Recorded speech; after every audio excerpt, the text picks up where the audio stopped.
Okay, I am going to kick us off. My name is Paige Salveter, and I'm the Vice President of Marketing here at the NAIA. I'm also the staff liaison for our NAIA RISE committee, which stands for Respect, Inclusivity, Support, and Education. And within this committee, we actually oversee the senior woman leader, the new designation that we all will have one on every single campus starting in August of 2023. So we decided to start doing these lunch and learns. It's been almost a year now to really help elevate and have a community where we can share ideas and thoughts on how to make the women of the NAIA stronger, more well-informed, and also really just be able to collaborate with one another. We also know that many of you all have multiple roles, so it's not just your only function. So you're having to juggle a lot of hats. And so we also like to invite our athletics directors, also our conference commissioners. And for this particular one individual, we also wanted to invite our FARs, but anybody who really wanted to learn a little bit more about our legislation and, you know, what just passed in the spring, and now how do you actually implement those rules? We're also really happy to talk about just the very beginning, MOA and what MOA is. And I just want to just a quick little snippet because we have the diversity, equity, and inclusion in our strategic pillar. It's our fifth pillar within the NAI. We're in the third year of our strategic plan. We also partnered with MOA. And so a part of MOA and the diversity, equity, and inclusion through RISE, we are here to really help elevate and provide an avenue for our women, our minorities, and the underrepresented. And within that, the partnership with MOA as well gives us more opportunities for educational, career opportunities, and advancement. So I'm going to give Darnell the floor just to tell you a little bit about what MOA is, and that thanking them today for sponsoring this, and then the collaboration of our two committees. All right, I appreciate that. Hopefully everyone can hear me. Thank you, Paige. My name is Darnell Smith, and I'm the Director of Athletics at Texas A&M University, San Antonio. And I'm also a member of MOA, which stands for Minority Opportunities Athletics Association. I've been a member of MOA for roughly a decade now, so 10 years, and I proudly serve on the MOA board. But also, I serve on the NAIA RISE team, which stands for the Respect, Inclusivity, Support, and Education. And with that, chair the Governance and Leadership Academy. So I know that there's a few that have gone through that program as we look to grow and develop leaders. So with MOA, MOA helps advance minority initiatives within intercollegiate athletics, and specifically with a partnership with the NAIA, is helping to advance minority initiatives within the NAIA structure. That is where the NAIA RISE meets institutions where they are. That's why we focus on these lunch and learns. The SWL is legislated. So by August 1, member institutions should have an SWL designated. These things are legislated. And so therefore, part of the strategic pillar with RISE is, hey, look, we want to make sure we could put some programming behind this. So NAIA RISE will help help institutions where they are. MOA will help the individual where they are. So if there's any type of personal development or, hey, networking opportunities, or how do I get my foot in the door, or how do I, advance in the industry, MOA can help with that for minorities. Now, it doesn't mean that it's only for minorities, although it's in the title. But it's not just for minorities, it's for anyone, whether it be Black, brown, purple, blue, any background, anyone that believes in advancing the minority initiatives in intercollegiate athletics. MOA is the place for you. It is one of the only associations within NACDA. If anyone has ever heard of NACDA, you just go to NACDA, NACDA.com, look at the different associations. MOA is one of those, as well as the NAIA ADA. It's a part of that association, but within MOA, we try to look at, hey, how can we help people help themselves and or help people help their organizations. So you'll see different programs like these webinars, which we partner with the NAIA with, as well as their scholarship opportunities. So for anyone that is looking to, hey, I want to advance or get this master's degree or a doctorate, they do have a scholarship called the Rudy Keeling Scholarship, which they just awarded some recipients. They also have a founder's grant, which helps support travel and or expenses to go to the MOA Symposium. And I'll say this about the MOA Symposium, it happens annually at the NACDA convention. So this year is going to be in Orlando, Florida, but MOA kicks off the NACDA convention. And with it, you'll see an agenda. If you go to, again, NACDA.com, you'll find the MOA Association there. You can look at the agenda for the convention, and there's going to be great speakers from all across. And my motivation is I want more representation from the NAIA to serve on MOA. I think that as we have these webinars, one of the things that we'll hear about is making sure that your voice is there, making sure that representation matters. I'm the athletic director, but I understood early that representation matters.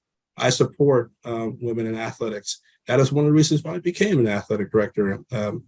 A story for another day, but seriously, we're here because we all want to grow, we all want to develop, and MOA is going to be that place to be able to help, as well as with the NAIA Rise as we look to grow this together. So my background is in compliance. So this is a very, I believe Brenda's going to bring a very special treat for you all today. And I will say this, although I do joke that, compliance does rule, compliance rules, but it is important that we understand just how to leverage and utilize compliance on a day-to-day basis. Nothing happens without rules. And I challenge anyone to look at anything that's happened in intercollegiate athletics and say, if there was no compliance, could this actually happen? Because ultimately, at the end of the day, we are following these rules that members have voted on and or approved from the Council of Presidents. And you think about that. So now that these rules are here, how are we going to implement this? And as we focus on SWLs, and really not just SWLs and or senior women administrators or leaders, we're looking at presidents, we're looking at athletic directors. How can we all come together for these rules, but also help advance other initiatives like advancing minority initiatives, helping people develop and program. So with that being said, again, my name is Darnell Smith. I'll bring it to a close. Paige is probably talking about Darnell. We can't have you talking all day now. But he does love to talk. I do. But again, Darnell Smith, the Director of Athletics at Texas A&M University San Antonio. And if there's anything that I can do for you, I can put my contact information in the chat. And again, serving on the MOA board and serving with the NAIA Rise team. Please feel free to reach out to me. If not, find our members or our committee members on the website, reach out to one of them. Any one of us can help you. Thank you again for your time, Paige, and I look forward to it, Brenda. Awesome. Thank you, Darnell, so much. I'd like to go ahead and turn it over to Brenda, and she can introduce herself. Hi, everyone. Hi, good afternoon. I'm Brenda White. I'm the Director of Legislative Services here at the National Office, and I see a lot of friendly faces here, so I'm so excited to see you all again. I got to see quite a few of you at convention, so thank you for tuning in today to kind of get a recap of what we heard a little over a month ago with the updates, and I will do, like I said, the rules ed piece, and then I'll share kind of some rules ed initiatives that we'll be rolling out this summer, so you all can be prepared for that as well and not have to worry about taking it all in right now. So it's a lot of information. I'm going to go ahead and pull up the PowerPoint. Okay, I think Morgan, you have to give me permission to get that PowerPoint, please.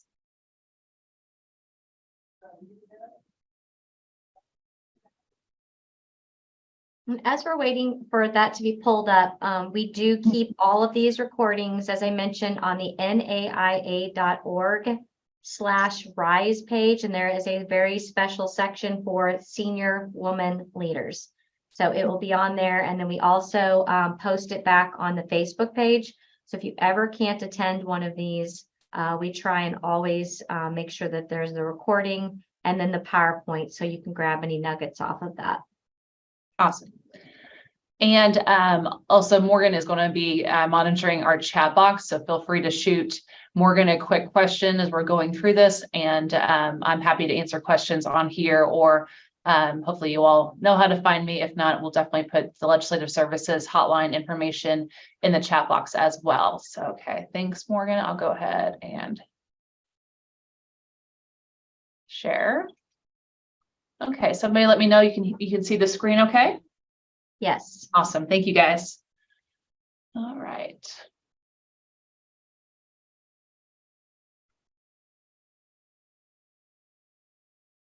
That's me.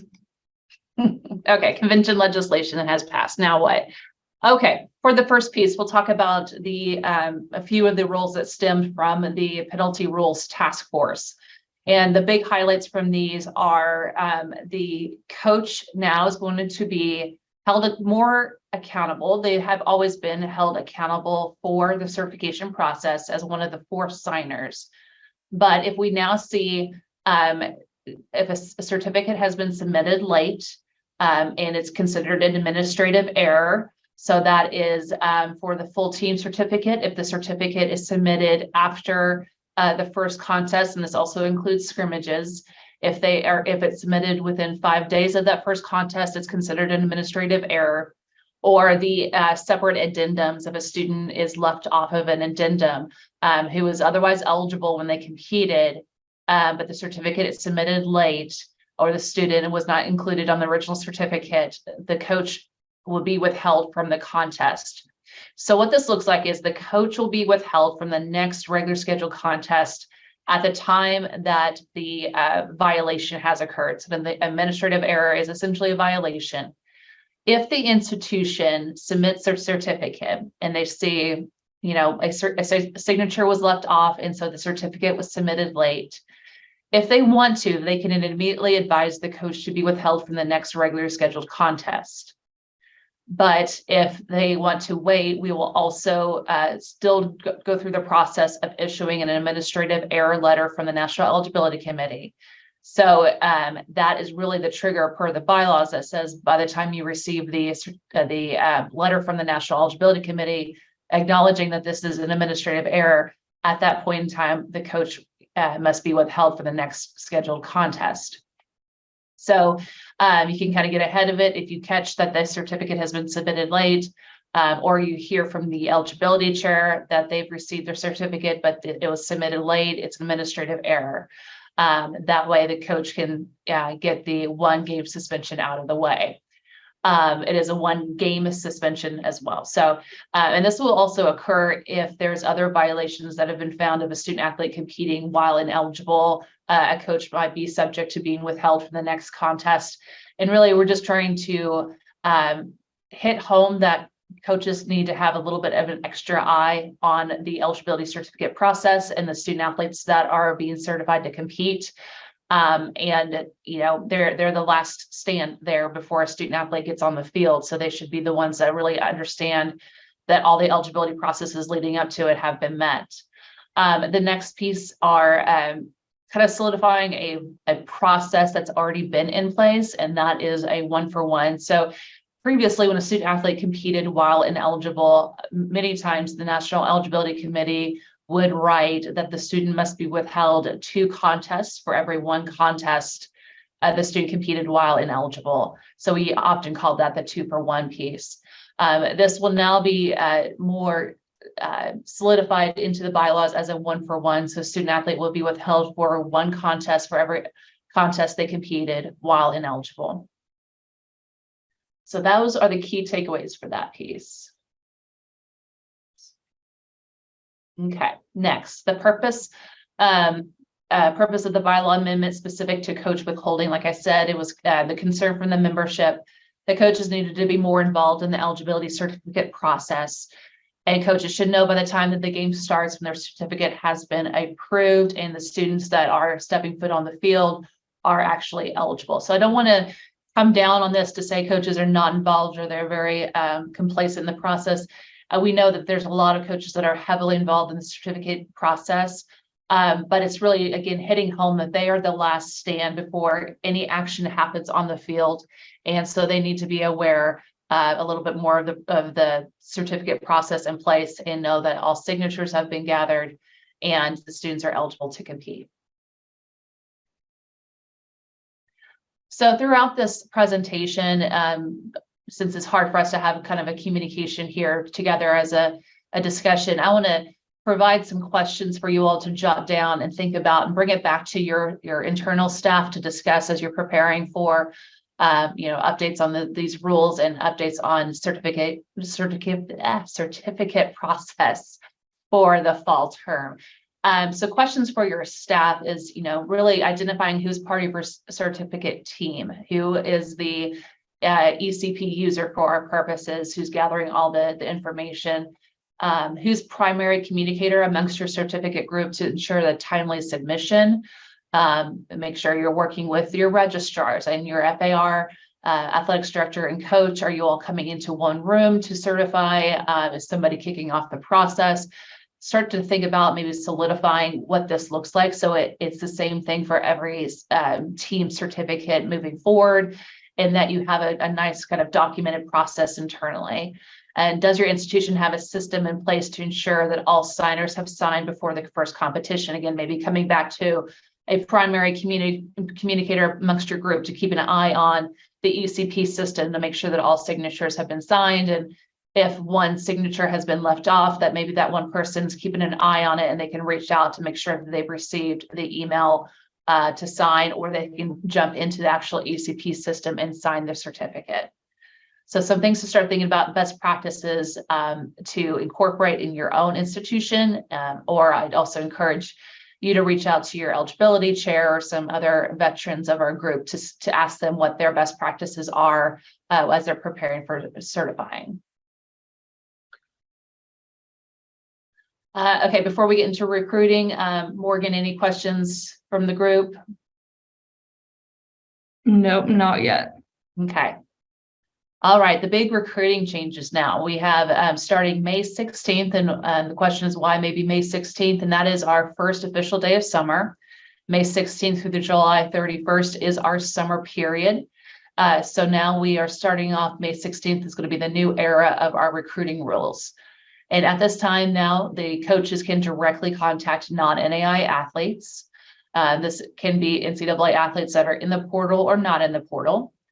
The old rule, it is still the current rule that states that a NAIA coach cannot directly contact a junior college student athlete who's currently in their first season. So it has to be the academic year has to have concluded in which they use their first season. At that point in time, that they can be directly contacted. That's still in place. So that's basically, the only caveat aside from NAIA student athletes that NAIA coaches can now contact non-NAIA athletes. They cannot directly contact NAIA athletes. NAIA athletes still have the ability to reach out and contact and discuss transferring with whomever they want. And then we'll talk about here in a little bit about the rules and the notification piece. So a release now for our purposes is going to change from what used to be a statement that waived the residency rule. That's no longer needed now that we have transfer residency rule for the national level is off the table.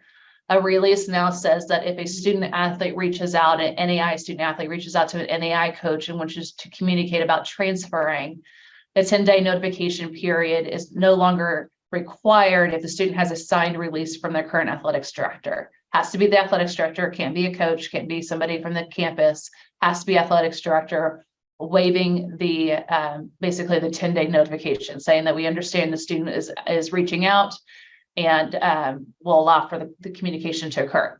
If the NAIA student athlete does not have that signed release in their hands, and then when a NAIA coach is contacted by an NAIA athlete, they have to provide notification. So we also have expanded who is responsible for this piece.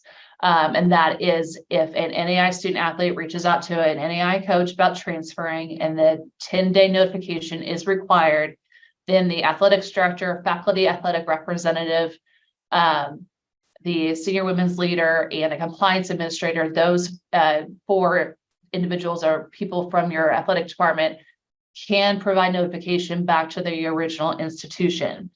So while, we're not going to, of course, prohibit a coach-to-coach communication. That's totally fine if a coach wants to let them know. But really, it's those 4 individuals are the ones that are charged to provide notification back to the original institution.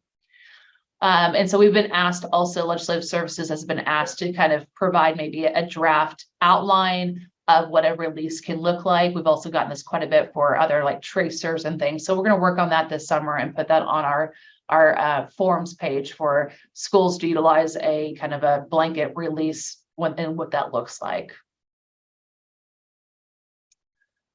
Okay, and transfer residency.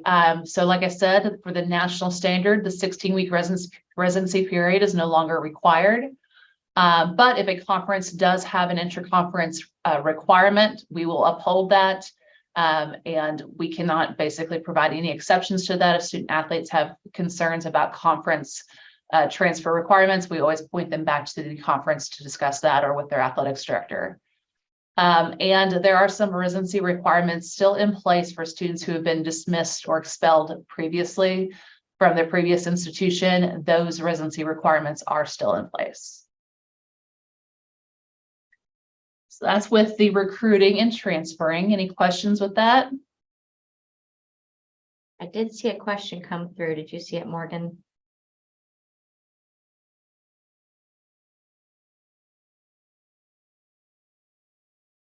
Somebody wants to read that, that'd be great. Oh yeah, okay. So the question was, can an assistant athletics director sign the release form? Has to be athletics director. Yeah. Can the AD have a proxy? As it stands right now, I would say no. It would be a matter of if it's brought up to us that the AD is maybe out of the country for a couple of months over the summer, traveling, and we catch wind of it, we would probably just double check with the athletic structure, but I can't say like right now that could be a steady practice. Gotcha. Thanks.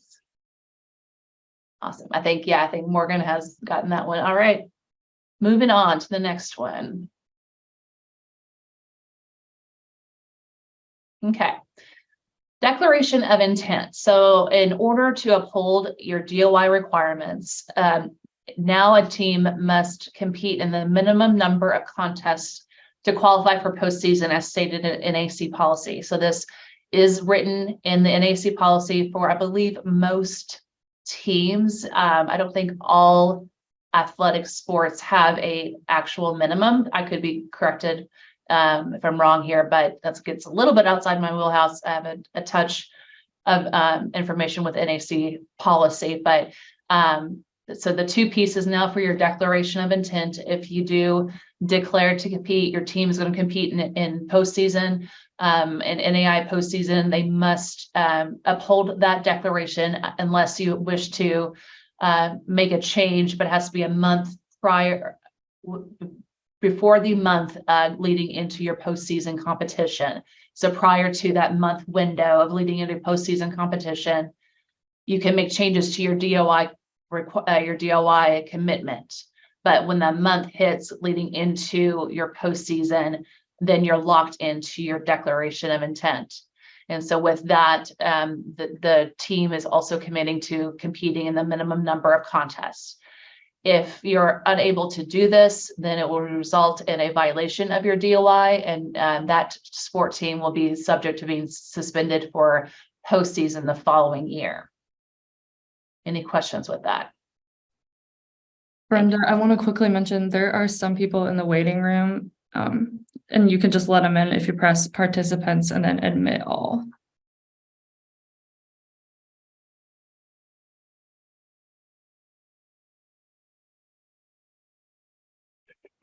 It's kind of hard for me to.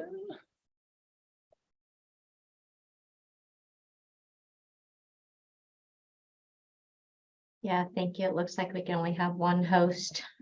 Sorry about that. It's okay. We'll make sure that we get that all taken care of Yeah. next time. We'll get multiple Yeah. hosts on here. Okay. So yeah, that's the piece for DUI. Moving on. Okay, institutional day off policy. So for our standards from a bylaws perspective, we meaning our NAI members now have put into place that a day off policy must be written within the student athlete handbook and on the athletics department website. Within the policy, it must basically state what the school looks like to be for an institutional day off policy, and maybe any exceptions to the policy that will be permitted need to be written within the policy. Also, it needs to be clear if student athletes have questions on how this is being upheld, who is the person within the athletics department that is responsible for taking these questions or inquiries. But from our national bylaw perspective, that's all we are regulating at this time. So what it looks like for your institution is going to be specifically what fits your policies, maybe what's already in place, and things that make sense for travel and different teams, maybe students on multi-sport teams. That all needs to be discussed and outlined internally in your policy, but that's not something that we are going to regulate. So now we're getting it, with the discussion questions for your staff on your policy. Some things to think about and take note on is what's important components do you feel need to be included in your day off policy? Who is involved in creating your policy? What important groups on campus maybe can provide some helpful insight if you have your own student wellness advocates on campus, maybe they can help with that. And how do you intend to share the new policy with your student athletes? And at what point in time, basically, would you like to make it public? And for our purposes, at least by August 1, it needs to be made public for your student athletes as we start the new academic year.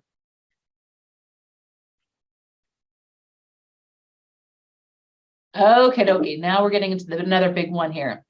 Unattached, is it still a thing?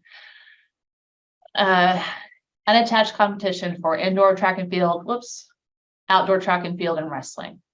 So a new bylaw that has been passed here is if a student athlete competes in a collegiate event as unattached, meaning not associated with their institution, but is also certified within an AI team in the same academic year, all unattached competition will be included in calculating the student's 20% limit. So tracking of this will be key.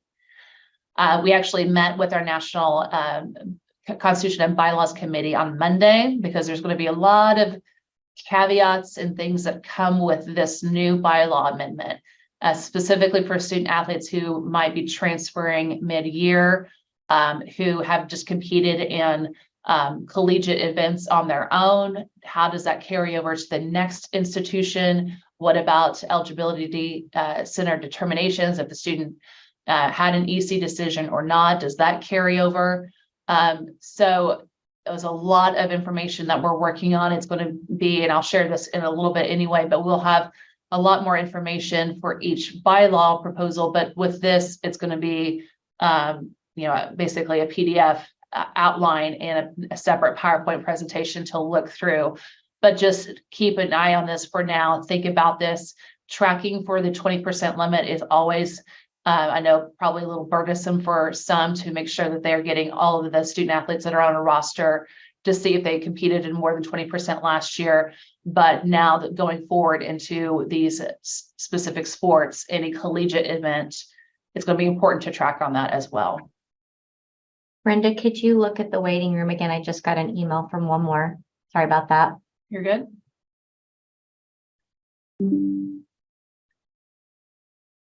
Okay, so like I said, is unattached still a thing? And my response to this is it's not necessarily. So since 21-22 academic year, a student athlete who competes in outside elite level competition will be subject to being charged per the criteria. So they do not need to be eligible to compete in outside competitive experience. That still has not changed. And we no longer have specific criteria to define what constitutes an unattached athlete. We just advise that that athlete just be essentially separated from the institution, not being coached by the coach, not wearing any jersey and not warming up with the NAIA team. So they can be attached for purposes of safety, meaning the student athlete can travel with the team on the school bus for safety purposes. They can be fed, maybe stay at the team hotel if they need to do that.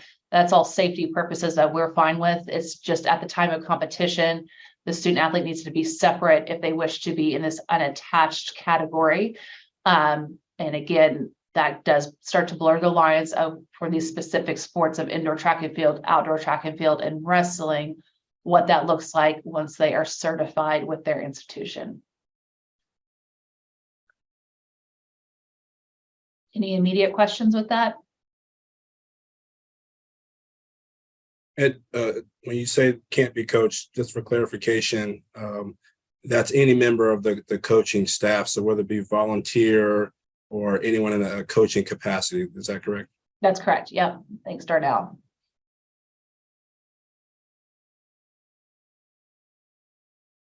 Okay, so discussion questions for your staff.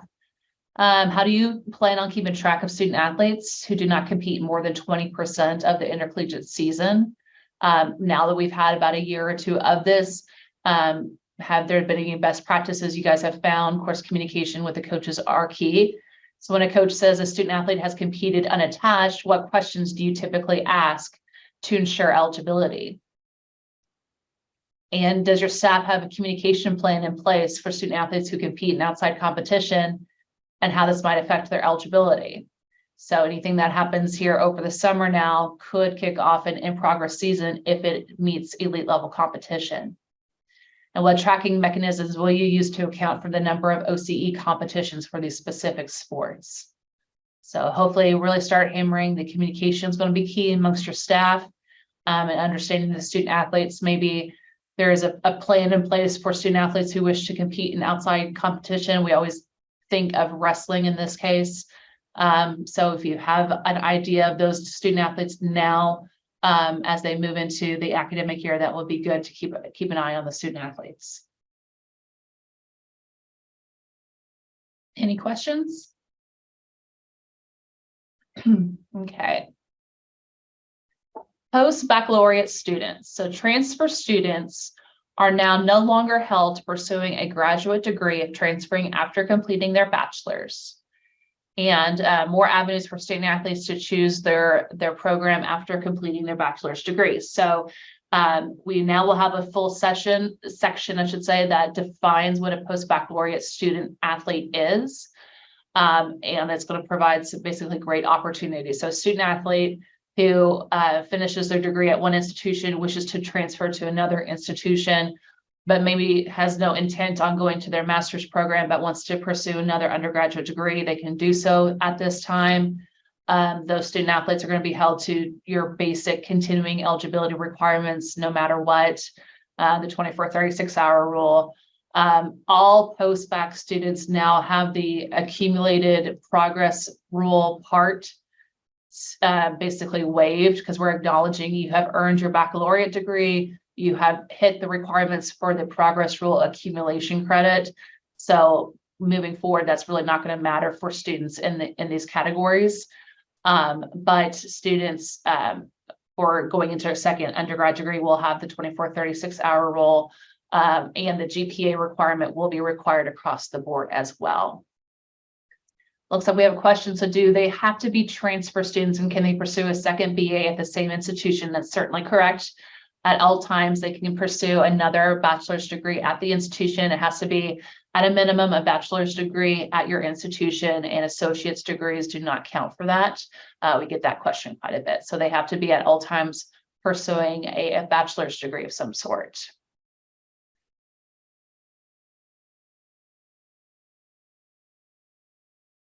Okay, so keep a lookout here. I'm going to actually exit this part of the PowerPoint, and I'm just want to still share my screen and show a little bit more of our website so that you all become familiar with this piece. So our website here, I'll go to our homepage.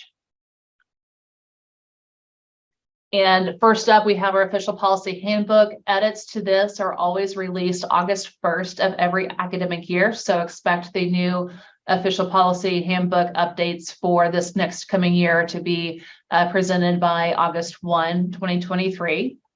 Here in the middle is the attic. And for those of you who may not be very familiar with legislative services and our bylaws, our bylaws have been made to provide some very quick and easy information, but it's not going to be very thick in how-tos like we always refer to like the NCAA's big binder of rules. We do not have those big binder of rules, but what we do have is the interpretations library attic. I can click on that real quick to share. So here is a lot of interpretations. So if you just had a quick question about institutions offering 2-year and 4-year degrees, what does that look like? Or I have a question about seasons of competition, you can come over here and look at all the tags of articles that talk about summer activities with prospective student athletes, summer participation in season of competition. So this will continue to grow over the summer as I add more articles into this, both our current bylaws that have just passed, as well as some other interpretations that have come from our National Eligibility Committee throughout the years. So these, I think right now we have about 80, it will continue to grow. So keep a lookout for that. And going back here, so right now where this reads the 2022 rules updates, this will be replaced with our 2023 rules updates. Already we have our frequency of play updates, the start dates for the coming year for all the sports that has been updated, as well as the recruiting pieces that I spoke to earlier. We have those articles ready to go with some PowerPoint presentations. So we will add that here in this box, and this current information of the 2022 rules update will just roll over into our rules education, so that you're always able to go back and find out previous information if needed. Like right here is our summer of 21 rules ed. With some COVID related decisions that, those things still come up certainly right now with students as they move forward. So we have a lot of this information easily accessible, and we'll continue to add to it this year in the summer. Of course, any questions, you can reach out to us here at Legislative Services with our hotline and email address. So I will stop here and let me know if you guys have any questions.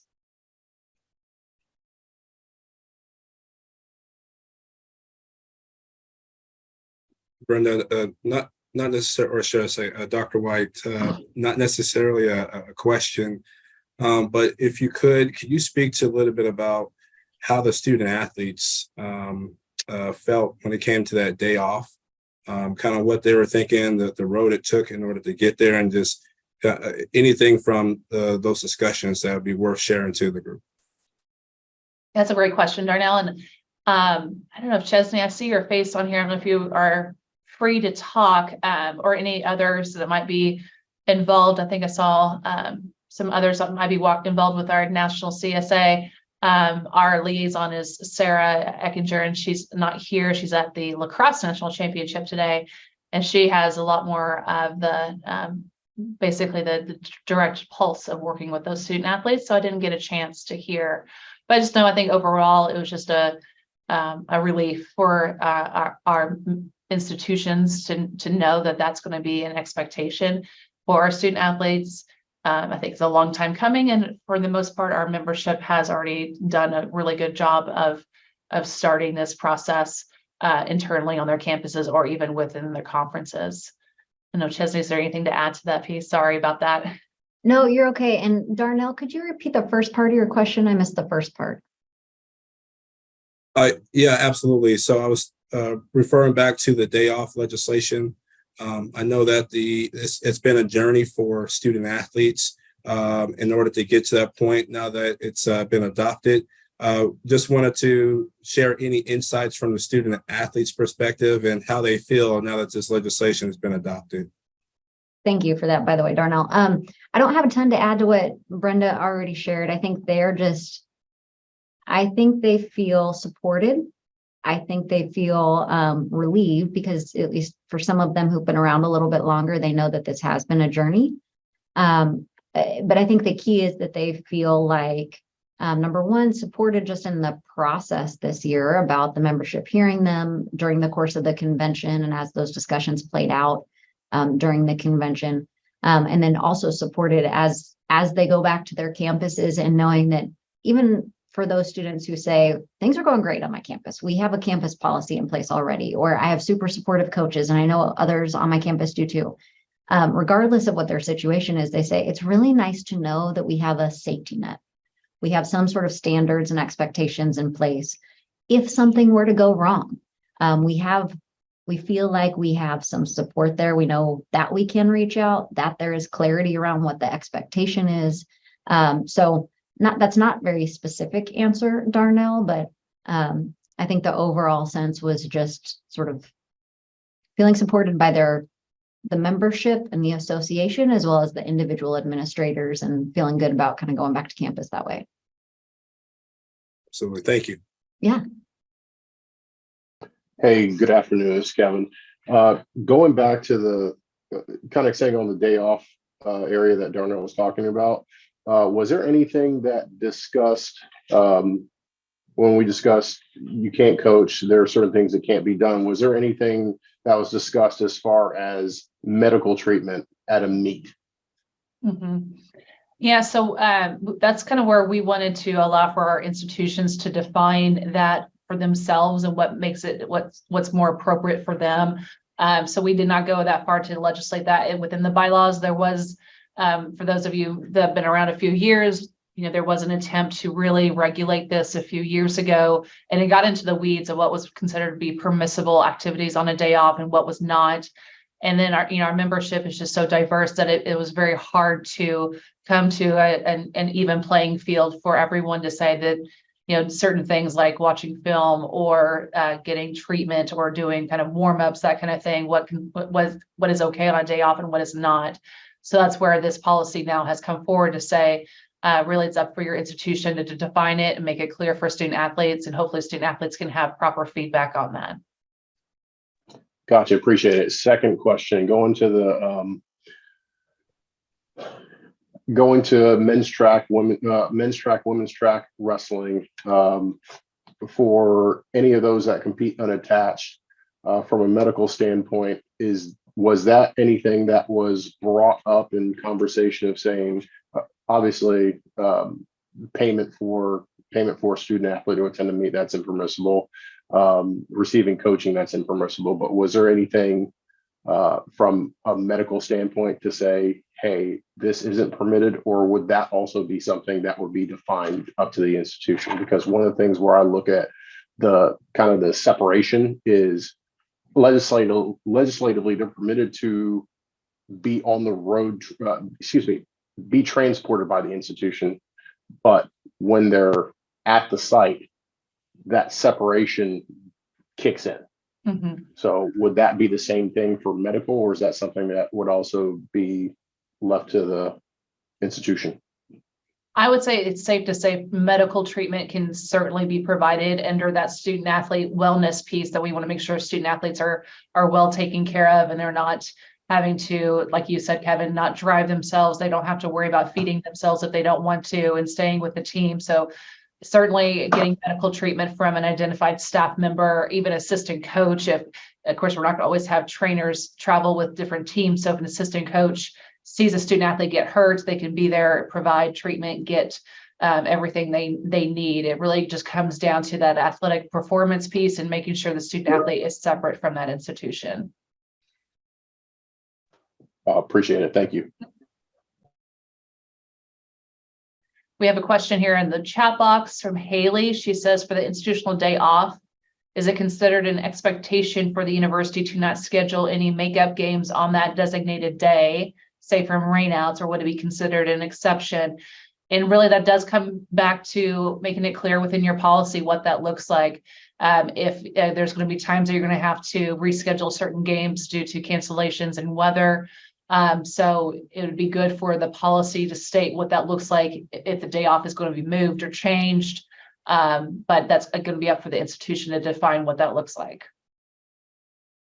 One of the comments that I heard from our membership at convention was it's important to make sure you have those exceptions and think of those exceptions so you're able to implement into your policy, because things like this do come up. So it is important to make those exceptions.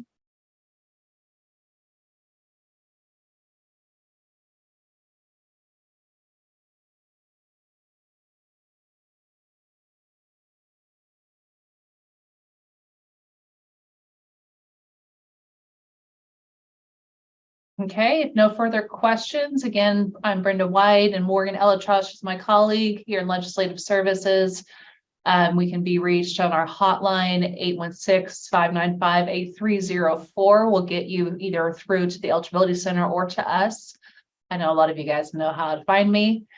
So let me know if you have any questions, and look out for a bunch of information coming at you this summer. Awesome. Thank you so much from Legislative Services. I really appreciate that. We just a quick overview. We did submit a survey out to all of our senior women leaders, of course, athletics directors, conference commissioners, FARs. Anyone is welcome to fill that out. If you don't have the link, if you didn't have time to do that, I can resubmit it. But we are putting together our plan for all the upcoming webinars, and we are going to skip the month of June. Just because a lot of us will be attending NACDA and it happens to fall on the exact same day. So we're going to resume on July the 12th, and I'll be sending communication out on that. Really excited to announce that Erica Balderay, who is on the call here, she actually came to our Governance and Leadership Academy. She was fantastic, and not to just put her on the spot, but we don't even have to pull her on the spot, but she has agreed to do our next lunch and learn. So we were going to do some opportunities on coaches training, but I think Erica Balderay has got some awesome ideas. So want to definitely give her an opportunity to work on that. And she is also starting her own conference SWL committee. So Erica, I don't know if you have anything to say about that. If not, I don't want to put you on the spot if you don't want to talk, but if you want to say something, that would be awesome.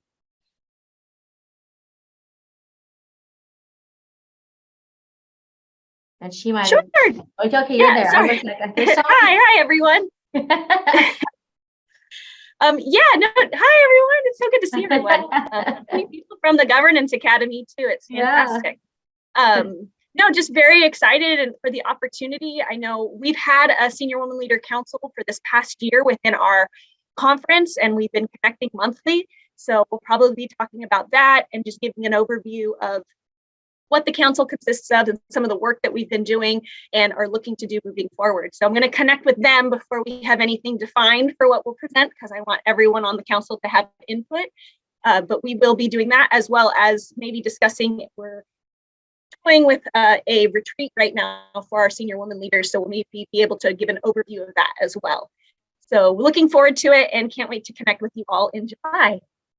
That's wonderful. I will submit the link out to all of you who are on the call. So I'll just email that to you. And if you would like to give us your opinions on the next topics for the entire year, that would be amazing.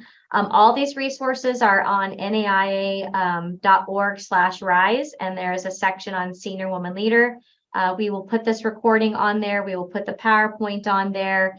I already actually emailed it out to someone. So if you want me to email that to you directly, just let me know. I'm happy to do that.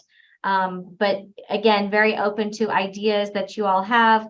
And this is your time, and we're just here to help one another and help you all and grow as a professional within the NAIA. So we're so excited that you were able to join us. I know May is a busy month where you're all finishing up, but your activities on your campuses, and we just wish you guys the best of luck in your graduations, and good luck, and we'll see you in July.